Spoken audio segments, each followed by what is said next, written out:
Hello, good day and welcome. Here we are again, back with the latest installment of the Cybersecurity Sessions, our regular podcast talking about all things cybersecurity, with myself, Andy Still, CTO and co-founder of Netacea, the world's first fully agentless bot management product. Today, we're going to be talking about gambling. Now, gambling has never had the best reputation as an area to be completely free of corruption. I guess people in general prefer to gamble when they know that they can't lose. In fact, I was only reading earlier on today about one of the earliest uses of sports statistics, being the use of the new science of baseball statistics to identify the fixing of the 1919 World Series, illustrating that the tradition of exposing and capturing corruption using science is a long and indeed very honourable one. So, it is no surprise that online gambling suffers the same challenges, and we're lucky to be joined today by Ozric Vondervelden from Lovelace Consultancy, who spends his time today helping gambling companies protect themselves from online exploits. Welcome, Ozric. Thank you very much for joining us today. Could you quickly introduce yourself for our listeners? Sure. So I'm founder of Lovelace Consultancy and sort of the new co-director of Greco.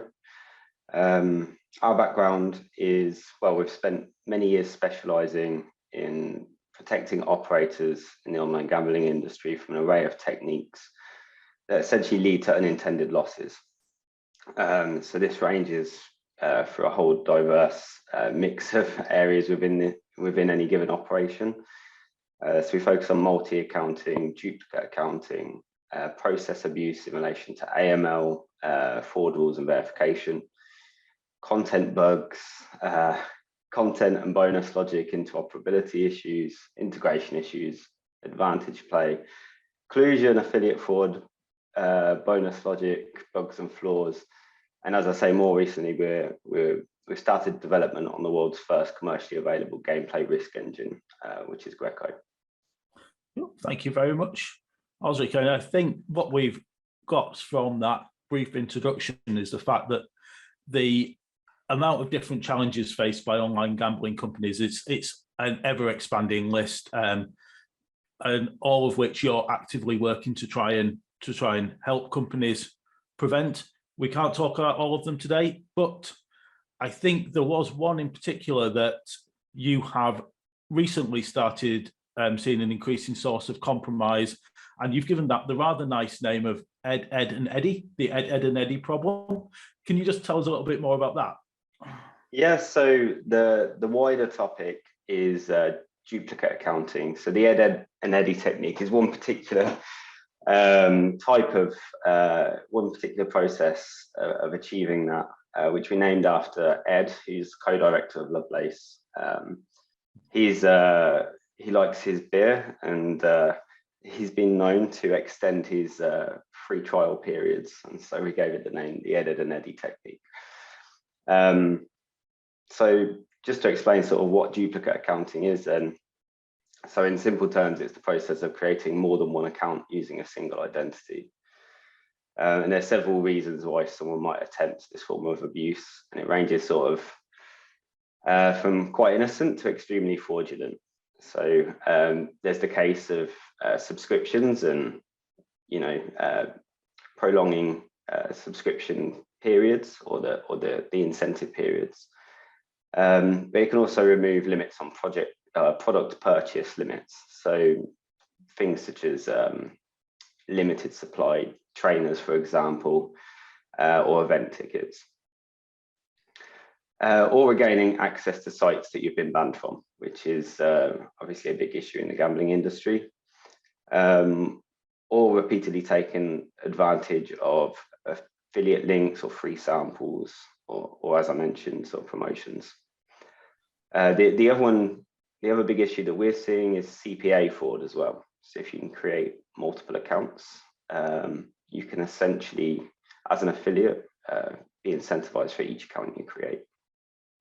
And is this something then that, I mean, it sounds like there's, relatively simple ways that you could stop the obvious ways of doing this. I mean, I'm thinking obviously address checking and validation. What are some of the techniques that go that people are using to do this? And is this kind of automated, or is this manual processes that people are going through?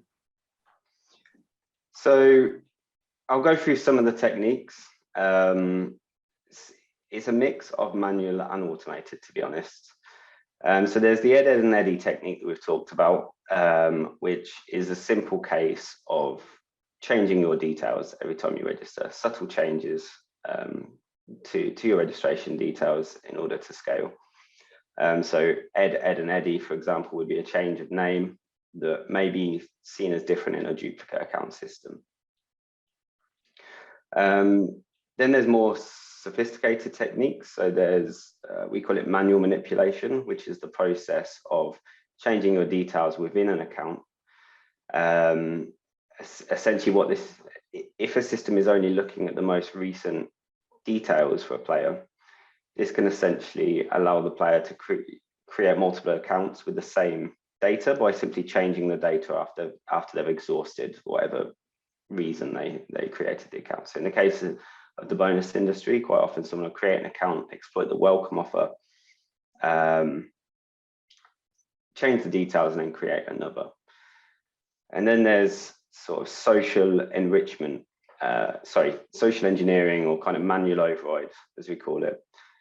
So this is the process of creating an account with your true details and then creating a second account that intentionally fails verification. So this could be a case of changing the format of the data. So it could be like an American style date of birth and such, that you do intentionally to fail verification, that then requires you to upload documents. And what can happen is that the operative checking this information can see, oh, there's just a simple mistake here. I'll correct that information and verify the account. And what this has done is bypass the automated process. And then there's another area as well, which kind of plays into operators' overreaction of GDPR, the kind of right to be forgotten. So another technique is just to ask for all of your data to be removed and then create a new account. And while this isn't sort of a regulatory requirement, at least in the gambling industry, there is kind of an allowance for storing data that's kind of a security risk. A lot of operators kind of overreact or misinterpret the legislation, which can lead to this kind of exploit. Yeah, I mean, it is clearly outside the scope of GDPR. It's a legitimate retention use of data to track for these sorts of things, isn't it? So, is it? And I know you kind of raised this as something that's becoming more common. Is this increase in usage? Is this being driven by the security processes that these companies are put in place to try and prevent fake account creation and things like that, and basic kind of validation processes that they've got? So it's always been there. I wouldn't say it's necessarily increasing, but it's kind of a game of cat and mouse in that regard. So sort of when I was younger, kind of growing up with the internet while it was still figuring itself out, verification products or processes, were still very rudimentary, if existent at all. Most significant sites you could create duplicate accounts on. And it was maybe when I was, well, maybe 17 years ago, I was starting to play around with these different processes to see how the rule systems could be exploited. So I actually dabbled a little bit when I was younger. It was in free samples, seeing if I could scale the process of receiving free samples, and I'd be selling them on eBay. And then looking to streamline that by having the samples sent direct to the person I was selling them to. And then I'd scale with bots as well. It was very rudimentary stuff. I mean, there wasn't any kind of randomization on, the form submissions. There was a clear pattern in the kind of changes of the data that was being entered. And it was probably very obvious to the naked eye. Like, doing thousands of form submissions for a single kind of free sample. I think the problem actually was a process issue that meant that they were likely subcontracting a sampling company who was probably being incentivized per unit. And so it was kind of overlooked. And this is an example of a kind of poor process. The processes have got better now, but so have the abuse tactics. As I say, the sort of, apart from the ed and eddy technique, they're all kind of a little more advanced.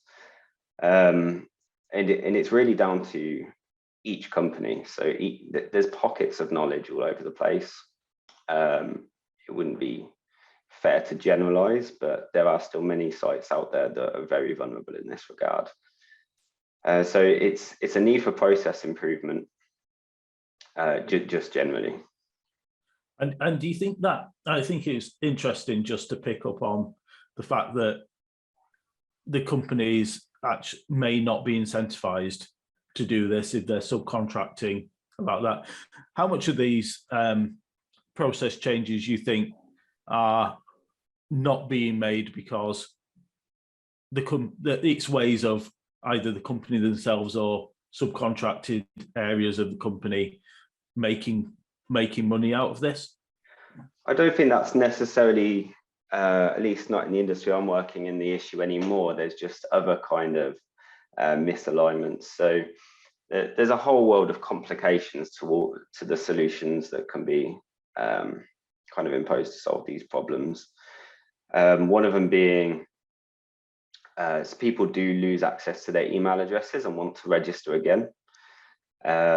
People do change address, people do change their name.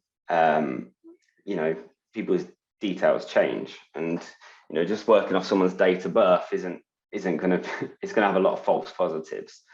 So the challenge is in creating a fuzzy matching logic that's effective, and that you don't have kind of rules that are too relaxed, or if you do, at least you have backup processes.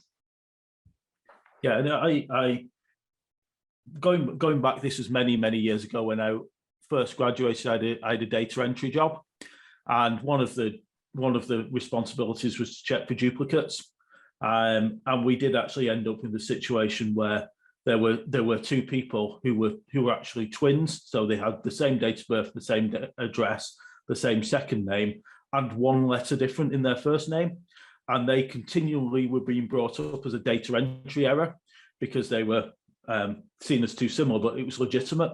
And I guess one of the key challenges with the ed and eddy problem is that for every way you try and clamp down on that, there will be a legitimate personal use of, like you say, a legitimate person trying to actually use the service properly. And what kind of advice do you have for companies who are trying to address this issue?